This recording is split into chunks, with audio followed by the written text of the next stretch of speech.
Grand Prix Insights is presented by Allianz. After 1 year of absence, Montreal is back in the Formula One calendar. Welcome to the Canadian Grand Prix. Many fantastic races were on this track. In 2007, we were reminded that we cannot afford to be complacent about safety.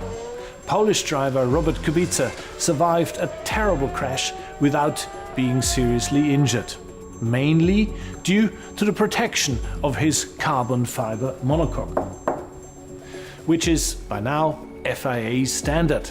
The carbon fiber structure is able to absorb enormous amounts of energy in the event of an accident. Another very important milestone in safety for Formula One. Nico, I guess you're mainly focusing on the most difficult parts of the track while preparing for the race. In Montreal, the brakes are a big theme as we have a lot of big braking events here.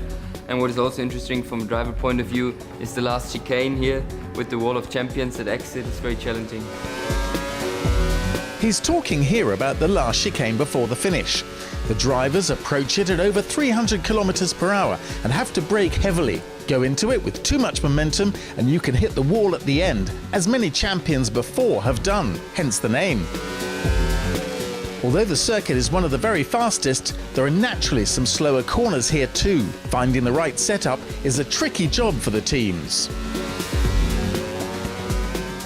Montreal is most extreme because of the very high low downforce level and very high top speed and low cornering speed, so you have a very big difference between the end of straight speed and the apex speed. And the bigger this difference, the more energy you have to absorb.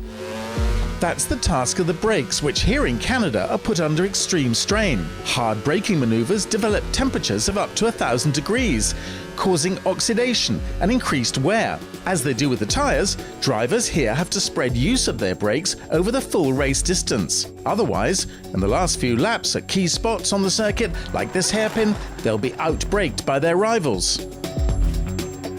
All the best on Sunday, Nico. Thank you. Grand Prix Insights was presented by Allianz.